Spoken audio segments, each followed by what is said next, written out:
Right, welcome. This is my first podcast actually, and we've got today a young man who has kindly agreed to do this podcast. So let's go through the format I've got. So, can you state your name and your occupation? My name is Grant Cooper, and I'm a bar owner in central Pattaya.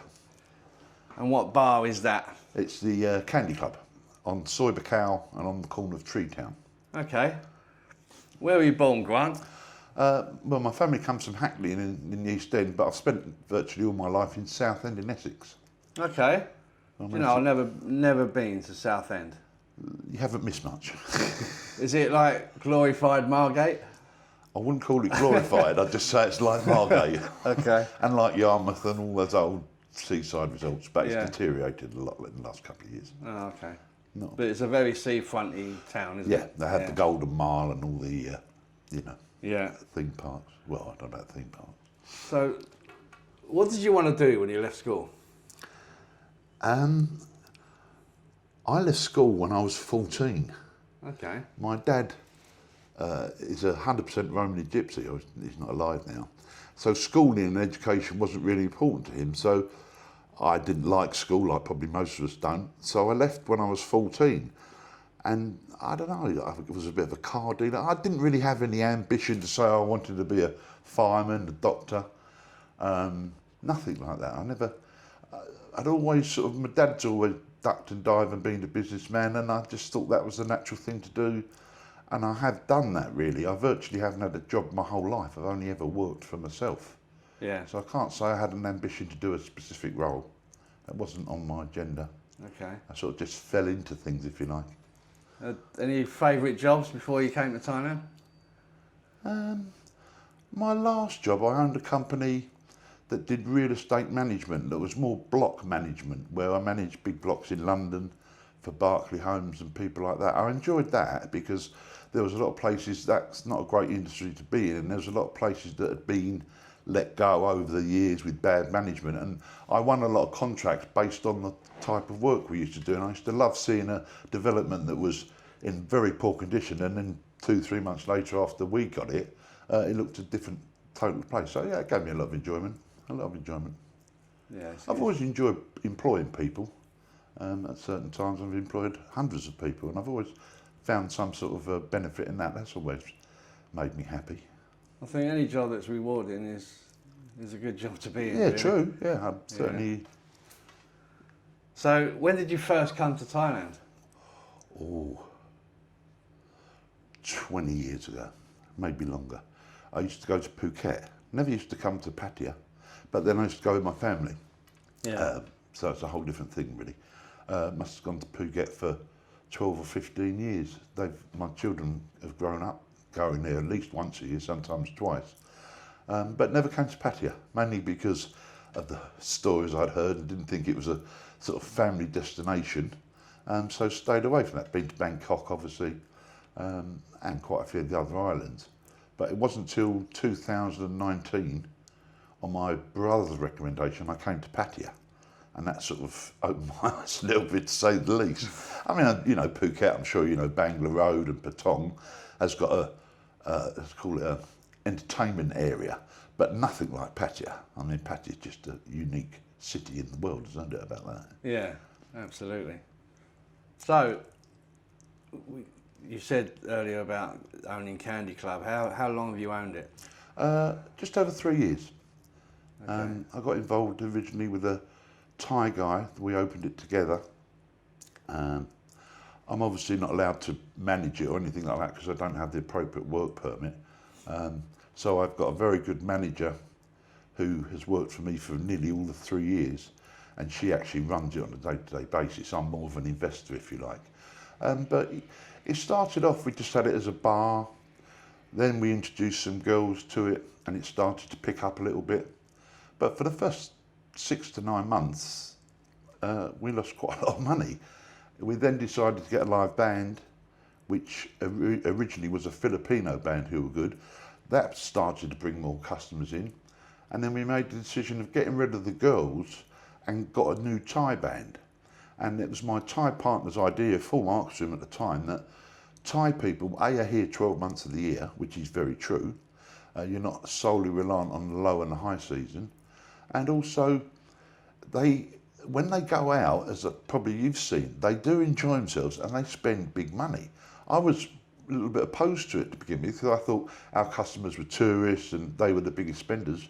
But no, I don't agree with that now. Yeah. So we got the Thai band in, and from then it just started to really snowball from then onwards. Because the Thai band, the same band's still there now, been there nearly 3 years, got a huge Thai following, and they are very good. They're very, very good band together. I've got 4 singers now, and they do create a really good sound. People are amazed at the quality of the band. And that's 7 nights a week? 7 nights a week. One of the girls starts at 8 singing to background music, but they go all the way through till 4 a.m, which is quite unusual here to get a band. That's why I've got 4 singers, because they can't do it. So it's quite unusual for a band to go sort of 7 hours. They have breaks in between every couple of hours, but they play most of the night. Yeah. And what amazes me is every night they give it 100%. You wouldn't think they were doing it the night before, the night before, the night before. They really are very professional and very committed. Yeah. Get a lot of compliments about the band, a lot of compliments. What would you say the ratio is with customers with regards to Thais and foreigners? I would say we probably get 50 to 60% Thai girls, not many Thai men at all, virtually all girls, and then therefore you then attract the tourists, which are normally single men, to come in and look at the girls, because I'm sure you've seen since you've been here, Thai girls, when they go out, really enjoy themselves. And I think that's fantastic. You see them on a birthday. We get lots of birthday parties at Candy Club, groups of girls that work in banks, things like that, come out for birthday parties and celebrations. And they have such a great time. You get single men come in and they look at it and they just can't believe it. And they get caught up in the atmosphere. I see so many older guys that probably haven't danced for 20, 30 years, bopping around all over the place, having a whale of a time. And I love that. I love to see that. I think it's great to see people enjoy themselves. Yeah, absolutely. So I'd say probably 70 Thai.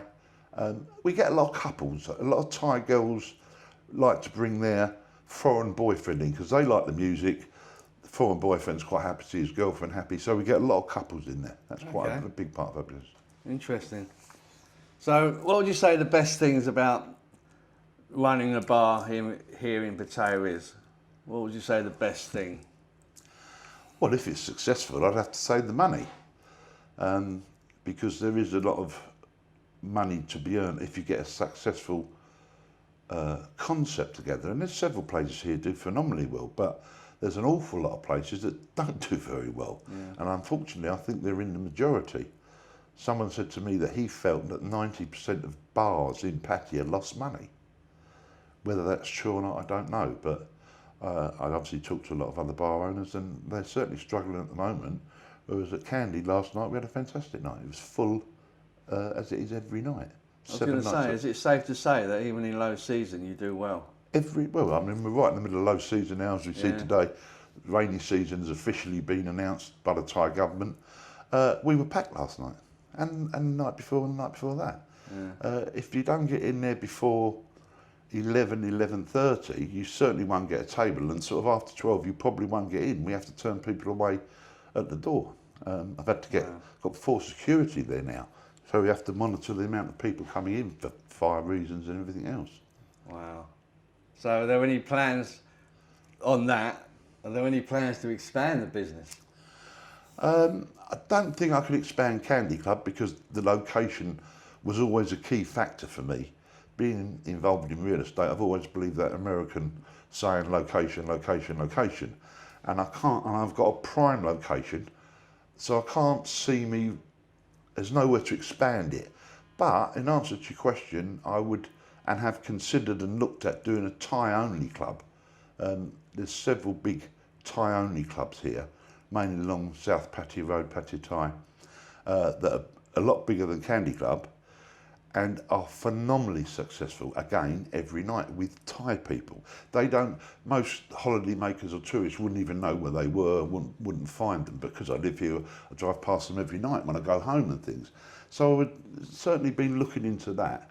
Yeah. I think to do something successful here, you have to try to be a bit different. You know, I read the other day there's over 4,000 bars in Pattaya. It's got the highest percentage of bars per square kilometre anywhere in the world. Now, if 90% of those bars are all the same, a few girls out the front, there's no difference between. You need a differentiator. And, Yeah. that's not easy here, but if everyone just copies the same model, that's tough, very tough. Yeah. So the benefits, I like to see people enjoy themselves. Club does very well, so financially it's been very good for me. And it's gone on, it's just got better and better as the 3 years have gone on. And I've spent a lot of time on social media the last year, and it's got even bigger since then. I've got over 23,000 followers on TikTok, which is mainly Thai people, and about 8,000 on Facebook. So it's got a good following. Yeah, fantastic. I mean, this is not to be negative at all, but the whole point of this podcast is to get to know you as well as your business.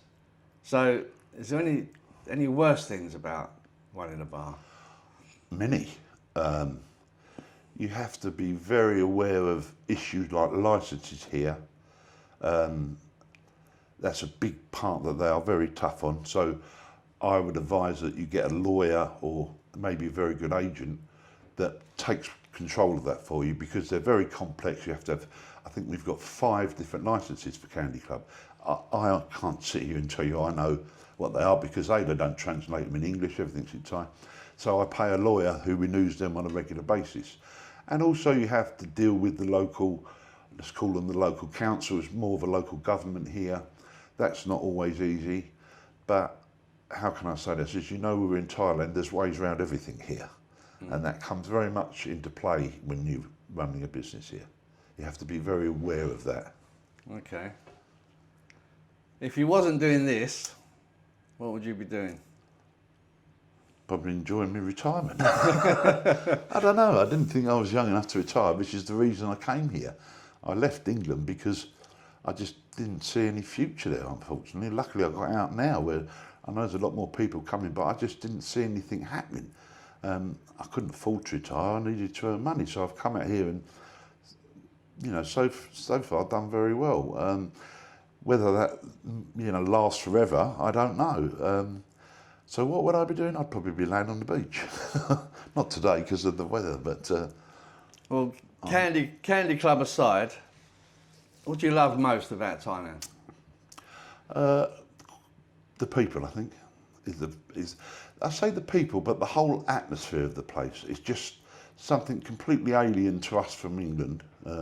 And to come here and live here for an amount, I think it's different. You come here for a 2-week holiday, you have a whole different outlook. But you've now lived here, I think, 5 months. I've lived here 4 years, and you realise what nice people are, and the majority of them will go out their way to help you. But it just creates a whole different feeling about the place. Most people are quite happy. That isn't the case in England. Last time I went back, they're so miserable, and no one's willing to try to help you. You don't get that here. No. They're very genuinely nice people looking to help fellow human beings. I think it all comes down to Buddhism. 95% of them are Buddhists, and they very much believe in that. And they try to practice it on an everyday basis. They're very non-confrontational. They really don't like it if you raise your voice. I mean, I don't think I have raised my voice, because I know it's very offensive to them, and you start off on a bad footing. If you sort of go bowling in somewhere, I'm from England, and you're finished. They'll just block you. And they have the power to do that. That's what you've got to realise. The police can come and shut me down tomorrow night if they want to, and there's nothing I can do about it. Yeah. There is that element of risk here about that. Same with leases. We've got 3-year leases now, but Tree Town is all 1-year leases. Now they expect you to invest maybe 1 million, 2 million, even 3 million. Barges sold for 3 million. So that's over £75,000, and you've only got a 1-year lease. That's not really, you know, and they can throw you out and do throw people out. So you have to be very careful of that. The longer you can get the leash, definitely I'd highly recommend that. Yeah. Definitely. And going back on the people, my personal experience, I've done the wrong thing one day. I bought a little suitcase because I needed one, but then remembered I was on my motorbike. So I took the case to the bike and I was scratching my head for a little while. I had a couple of bungee straps, and for the life of me, I'm trying to coordinate this case, and then all of a sudden 2 Thai girls come out of their shop, and they kind of said, in their body language, "We got this." And they took the case and they jiggled it about and they strapped it up, and they, you know, and they said, you know, it's like, do you get that in England? No, you don't. No, never. That's exactly what I mean. That's a simple thing, but it just shows the nature of the people here. Yeah. They're very kind, and they certainly don't like to see you having, you know, people. You've seen a lot of videos lately with these people fighting mainly on Soi 6. I think that's very rare, but it has happened a lot because you've got a lot of a younger crowd here now. Yeah. I think the legalisation of cannabis, which was supposedly going to be stopped on January 1st, but that never happened. This is Thailand. Has attracted a lot of younger people that are perhaps not used to drinking all day and drinking shots, and you see it on TikTok. You know, they're getting a fight down Soi 6 and they end up losing because you do not want to fight Thai security here. Oh, no. Let me give anyone a bit of advice. Never, ever. I mean, I've got 4, sometimes 5, and they're half the size of me, but I wouldn't go anywhere. I've seen them in action. They're frightening. They are frightening. They're all Muay Thai. Yeah, they learn Muay Thai from 8 years old at school. Yeah. It's their national sport. Yeah. What do you least like about Thailand? I can't really tell you anything, to be honest with you. No. There's nothing that springs to mind. I like everything about it. I love the weather, which is quite new to me and to you. I love getting up every day and knowing that you just put a pair of shorts on and a t-shirt. Yeah, I mean, I'm not a great lover of Thai food. I still stick to a lot of Western food. Yeah. There's a couple of Thai dishes I eat, but that's because I don't like spicy food. So, but that's not a problem for me. I know I couldn't tell you that I've got any complaints whatsoever. The traffic sometimes and the driving may be a little bit of a problem, but that's something you can get around. No, I think it's a great country to live, and I'm very glad that I came here and made the effort to get here. And you know, when I came here, I didn't know anybody. I came here on my own, didn't know a soul, and you know, started from there. Yeah. So. No, brilliant. So what do you do when you're not running Candy Club? Do you have any hobbies? Or? No. No? No, I just, you know, if we're working too late, I'm sorry, I don't work, but if we're there too late, that's 4 o'clock in the morning, so by the time they cash out, sometimes I used to get home at 6 a.m. Well, you don't get out of bed till 1, 2, so that day's gone. And then some nights you have to be back there at 5 in the evening, so there's not a lot of time. I've stopped doing that now. So if I get up, we'll go for lunch, maybe, or staying around the swimming pool at the condo I live in, go out in the evening. Pina colada. Pina colada here and there with the dark rum floater. I was going to suggest that, but you've already done it. Yeah, you do. You actually introduced me to. We had a couple of pina coladas, didn't we, a couple of weeks ago? Yeah, but we went to Alexa Beach, which was, you know, that's a lovely place to me. I was there the other day. We went together. I think, you know, things like that. It's a beach, but it's got a little bit of sophistication to it. Yeah. Not quite like the beach clubs you get in Marbella and that, but not far off. It's quite European to me. Yeah, really nice place. But a lot of people wouldn't even know about that, you see. No. I mean, it's only because I'm, you know, as they call it now, John Tien, but it's quite, 20 minutes from here, 25 minutes? Yeah. But you need to know it's there. Yeah. And it's well worth a visit. Absolutely. Yeah. Yeah, I'm sure we'll go again. Oh, definitely. Just for the pina colada floaters. Right. Okay, here we go. What turns you on? Now, when I say that, I mean family, money, etc. It doesn't have to be, it's not a sexual preference, it's just what turns you on in life. Peace and quiet, really. I'm not. As you reach a certain age, I've learned as you get older, you know, I'm certainly not confrontational anymore. I just want a peaceful, happy life. Obviously, I realise you need money to do that, and I've always realised that. I've always managed to earn good money to live a very good lifestyle. So that's important to me. But I'm not obsessed with money. I'm not a greedy person by any means. Never have been. I appreciate the power of money, and that old saying, the less bread you got, the more shit you eat, and that's very true. So, but I respect money, and I certainly don't abuse it or use it against other people. Yeah. Never, I don't agree with that. I just want a peaceful, happy life. Yeah, so Alexa ticks that box. Yeah, it does. Yeah, I mean, it's you know, it's quite a upmarket place, but it's got a good bit of a vibe to it. So, and I think people think Pattaya that it's all either sort of sex areas or there's nothing else. Well, you and I both know that's not true. And particularly in the last couple of years since I've been here, they're certainly trying to make it a very family-orientated destination. And there is some very, very good restaurants here. One of the things I do like to do is go out and eat. I'll have a nice bottle of wine and some food. And it takes time to find them, but there's some very good restaurants here. And a good selection of Western food, from Italian, I mean, there's a lot of Indians here, but there's everything available. It's great steakhouses. Yeah, it certainly is. So, what turns you off? At my age, aggravation, really. I don't, you know, sometimes you get problems. Sometimes we have problems at Candy with fights, and unfortunately that's when you get alcohol involved, and people drinking till 3, 4 o'clock in the morning. We sometimes have a bit of problems, which I try and stay away from. That's what the security's there for. Nothing really. I'm very happy. Since I've been here, I've been married now for nearly 3 years to a very nice Thai girl. Like any relationship, we have our ups and downs. But no, I'm very content here. If anyone was in my position and complained, I'd say there's something wrong with them. I've got a very nice income, very nice condo, and I've got a very nice wife. And I'm living in I don't know if people call it paradise. I don't know if you'd call it paradise, but to me, it's a great environment with the weather, the people, and the other thing we haven't mentioned is the cost of living. Yeah. You know, I mean, I've got a fair-sized condo. My electricity, which includes, in my mind, the gas as well, because everything's electric here for cooking, I think was £65, and the water bill was £7. You know, that makes a huge difference. Look, before I left England, I think my monthly electricity bill was £300 a month. And I'm assuming it's gone up since then. Yeah.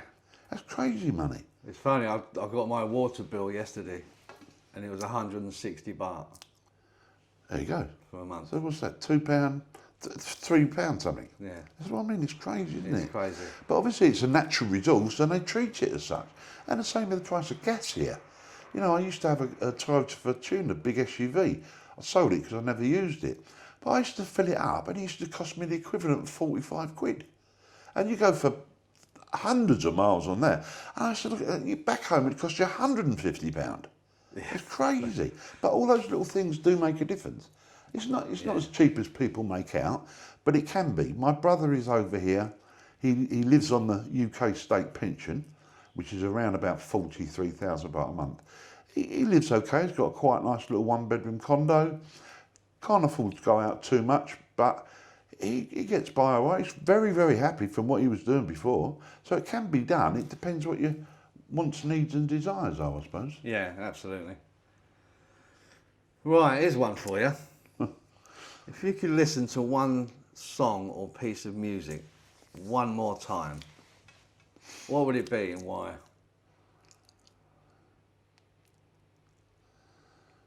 I suppose a piece of music I'd listen to would be Frank Sinatra, That's Life, because my dad loved that and he played that at his funeral. Okay. That means a lot to me. Yeah. Great song as well. Yeah. Okay, so how would you describe yourself in one word, Grant? We're coming to the end now. That's a trick question.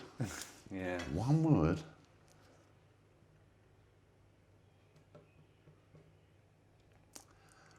Right. That's fair enough. So you kind of think, well, what would people think about me? And that would probably be about right. So how would you sum up Thailand in your own words? I think for a man of my age, and you're younger than me, but to come here single later in life for whatever reason, tell stories about divorce or whatever in the UK, and have a complete change of life, it's a fantastic opportunity. I know there's lots of people want to do it. I know lots of people come and try it and don't like it. I got here and within a couple of weeks I felt, oh, I like this, and it just went on from there. And I've never once thought about going back. I've gone back a couple of reasons for family issues, but I can't wait to get back to Thailand. Yeah. So, no, I've got no problems with it at all. It was one of the best moves I made, and if anyone else is thinking about it, I would advise that you be very careful. I think the one thing a lot of people make a mistake of, they hear these things, oh, you can live for £500-600 a month. You can't. Well, you can, but you'd be drinking, water out the tap, which you can't do. You do need to make sure you've got a reasonable income. Like my brother say, I think his UK pension is £943 or something, and he lives a reasonable life out here on that. So I'd recommend that if anyone's coming here, they would need at least £1,000 a month. Yeah. And then the other thing is a few grand maybe in savings, because you've got to get your visa, and you never know with hospital treatments, things like that. But it is doable for a lot of people. Yeah. It's very easy to get visas, as you well know. Not Yeah. exactly a difficult process, is it? No, It's absolutely. all done for you. So, lastly, how would you like to be remembered? I've got no intention of going yet. I suppose as a good guy. Yeah. Really? I've never caused anyone any harm, never really done anything bad. Just got on with my life. I've helped a lot of people, I like to think, as I've got older. So yeah, that'd do me. Yeah.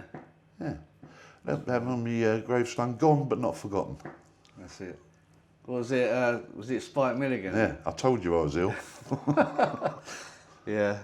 Well, so to finish off, it's been great talking to you, Grant, and this is my first podcast, and there's going to be many, many more.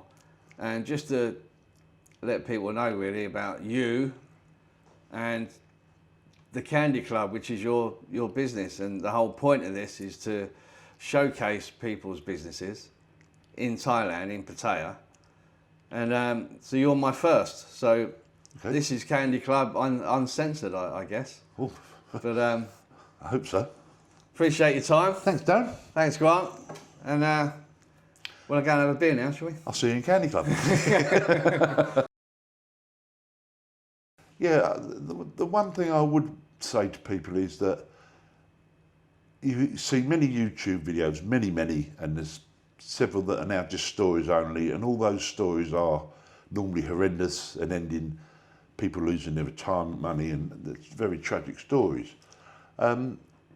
But you come out here knowing, you think, yeah, that's not going to be me, I'm not going to fall for all that. But it's not that easy when you meet somebody and you suddenly think, oh, you have a connection or you click, and that's when the problems start. But it's very difficult to do that, and it's all right for all these people saying, oh, don't do this, don't do that. Yeah, I agree with everything they say. They're right. And I've seen it happen to many people. But when you're actually living it and you're sitting opposite some beautiful 29-year-old girl that's looking in your eyes saying, oh, I love you, and people fall for it because some girls are very good at what they do. I find the majority of girls here are quite genuine in this respect. I've had 3 bars in all. At one point I had 30 girls work for me, and I've always spoken to them and tried to learn and listen.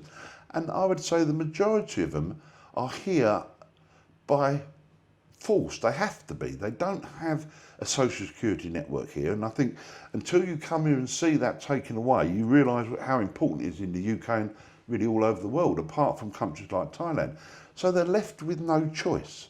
They have to go and earn money either to support their mum and dad or if they've got children from a Thai boyfriend, husband. So their only option, and it is only their only option, is to come to Pattaya and work as a bar girl. Otherwise, there is no. It's changing slightly. I mean, but BYD, the Chinese car manufacturers, just opened a big plant here in Chonburi. Toyota's got a big plant. So jobs are, and hopefully with what's gone on with America, you're going to get more investment in Southeast Asia. So that is changing slightly.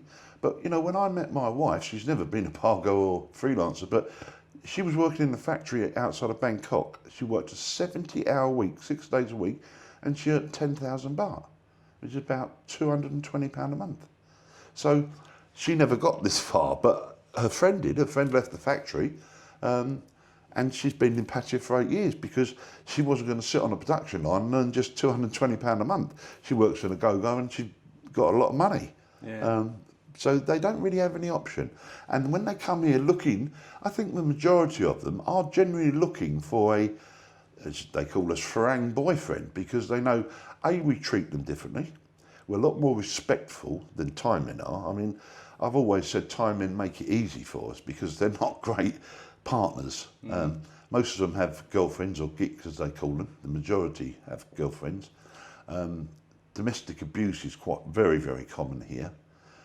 So I think a lot of these Thai girls, they understand there's still a big class system here in Thailand, more so than in the UK. And a rural girl from Isan or anywhere that comes from a farming background will never have the opportunity to marry a Thai middle-class guy. And I'm talking maybe someone who's got a good job in a bank in Bangkok. It will never happen. The family would just never allow that. So they come here knowing full well that us foreigners don't think that way. It doesn't matter to me. My wife comes from a village up north. It's irrelevant to me. I don't care. She was a rice farmer, 12 years old. That doesn't matter to me, and they know that. Yeah. So they look for a farang as a boyfriend because that's a great start. Plus, they know we treat them better. Yeah. And we've got more money. Yeah, But interesting. a lot of girls here are very genuine. There's some very nice girls here.